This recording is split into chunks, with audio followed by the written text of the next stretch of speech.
ప్రియమైన వారులారా, ప్రభు అయిన యేసుక్రీస్తు నామములో మీకు నా ప్రేమ వందనములు, శుభములు.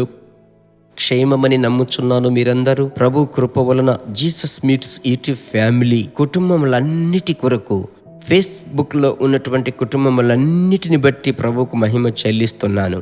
మిమ్మలను తలంచునప్పుడల్లా మీ కొరకు ప్రార్థిస్తున్నాం. ప్రభు కృపగా మిమ్మల్ని నడిపిస్తాడు. ప్రభు బిడ్డలారా, ఇప్పుడున్నటువంటి పరిస్థితులను చూసి మీరు తప్పుడు లెక్కలు వేసి మీరు తడబడవలసిన అవసరత లేదు. ఈరోజు మీకు నేరుగా ఎదురుగా వస్తున్నటువంటి ప్రవచన వాక్కు ఏమిటి తెలుసా? గమనించండి, నేను మీ కొరకు చదువుతున్నాను.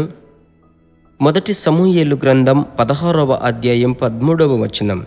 సమూయేలు తైలపు కొమ్మును తీసి వాని సహోదరుల ఎదుట వానికి అభిషేకము చేసెను. నాట నుండి యెహోవా ఆత్మ దావీదు మీదికి బలముగా వచ్చెను. తరువాత సమూయేలు లేచి రామాకు వెళ్ళిపోయెను. ఆ నాట నుండి యెహోవా ఆత్మ దావీదు మీదికి బలముగా వచ్చెను. ప్రభువుకు స్తోత్రం. ఈ సంభవమును చెప్తే సమయం చాలదు. ఈ సందేశమే క్లుప్త సందేశం.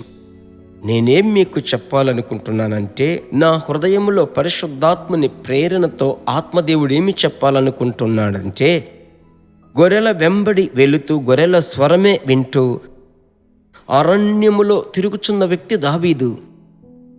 అతడు యవనస్తుడు. ఒక సందర్భములో సమూయేలు ప్రవక్త అడుగుతున్నాడు, ప్రభువు ఏమయ్యా, ప్రభు నీకిచ్చిన బిడ్డలు ఇంతమందేనా? లేదు, ఇంకొకడున్నాడు, అరణ్యములో ఉన్నాడు. తండ్రికి అప్పుడే జ్ఞాపకం వచ్చింది. తండ్రి చేత కూడా మరవబడిన వాడని చెప్పవచ్చు. అలాంటి దావీదును మనిషిని పంపి సమూయేలు ప్రవక్త రప్పించి అతని మీద తైలాభిషేకము చేసి సహోదరుల ఎదుట ప్రవక్త అయిన సమూయేలు అభిషేకించాడు. నాట నుండి యెహోవా ఆత్మ దావీదు మీదికి బలముగా వచ్చి నిలిచెను. అరణ్యమునకు చెందిన వ్యక్తి, అడ్రస్ లేని వ్యక్తి, చిరునామా లేని వ్యక్తి అయినప్పటికీ ప్రభువగు ఆత్మ దేవుడు అతని మీద నిలిచియున్నాడు. ఆ అధికారమును అలాగే చదవడం ప్రారంభించినట్లయితే ఆ అభిషేకము చేత దావీదు మెట్టుమెట్టుకు క్రమక్రమముగా హెచ్చింపబడి ఒక సందర్భములో ఇశ్రాయేలు ప్రజలందరికీ రాజుగా మారుతున్నాడు. కారణం అభిషేకము మిమ్మల్ని రాజులనుగా మారుస్తుంది. ఈరోజు కృంగిపోయి వంగిపోయి ఉన్నారా? ఆ డబ్బు ఉంటే ఇది చేసేవాన్ని, ఆ పరిస్థితులు ఉంటే, ఆ పరీక్షలు రాసి ఉంటే అది జరిగేది, వారు సిఫారసు చేసి ఉంటే అది జరిగేది, నేను అక్కడ పుట్టి ఉంటే ఇలా ఉండేవాడిని. అలా కాదు. అభిషేకము కాడిని విరగగొట్టుతుంది. కనుక అభిషేకమును అడగండి. ప్రభువా నాకు దయచేయండి అని అడగండి. అభిషేకము పొందిన వారు, పరిశుద్ధాత్ముడా ఎవరు నాతో ఉన్నారో లేదో, మీరు నాతో ఉన్నారు, నన్ను అద్భుతముగా నడిపిస్తారని ఆత్మవశులై మీరు ప్రార్థించండి. క్రమక్రమముగా మెట్టుకు ప్రభు మిమ్మలను హెచ్చించి రాజునకు సంబంధించిన ఆశీర్వాదములను నా ప్రభు మీకిచ్చునుగాక. నా ప్రియమైన దేవుని బిడలారా, మిమ్మలను హెచ్చించేటువంటి ఉన్నతమైన అభిషేకమే పరిశుద్ధాత్మ అభిషేకం. నమ్ముచున్నారా? విశ్వసించండి. నేను కూడా ఒకప్పుడు అభిషేకము పొందడానికి ముందు నమ్మకము లేని వ్యక్తినిగా ఉన్నాను. ఎప్పుడైతే పరిశుద్ధాత్ముడు నన్ను నింపడం మొదలు పెట్టాడో, నా తలంపులు, నా క్రియలన్నీ ఆయన నడిపిస్తాడు. అలాగే నడిపిస్తున్నాడు. ధైర్యంగా ఉండండి. ఈ దినం ఒక మధురమైన దినం. ప్రార్థించుదామా?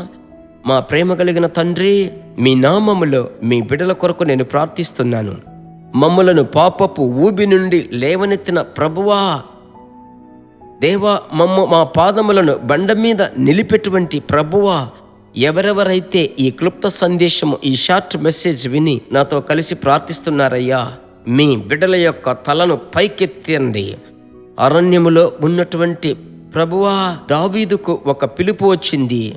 సహోదరులందరి ఎదుట అతన్ని మీరు అభిషేకించారయ్యా.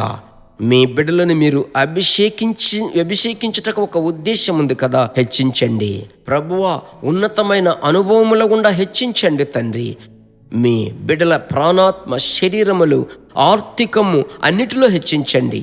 సంతోషపరచండి. యేసు నామములో ప్రార్థిస్తున్నాము తండ్రి, ఆమెన్. ప్రభువుకి స్తోత్రం. ప్రభువు ఖచ్చితముగా చూడండి, అభిషేకము చేత మిమ్మల్ని హెచ్చించి ఆశీర్వదిస్తాడు.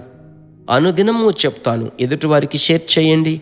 వారు సబ్స్క్రైబ్ చేయాలని ప్రోత్సాహపరచండి. వారికి ఈ వాక్కు వెళ్ళి ప్రభువునందు వారు బలపడతారు. దేవుని రాజ్యం కట్టబడుతుంది. God bless you.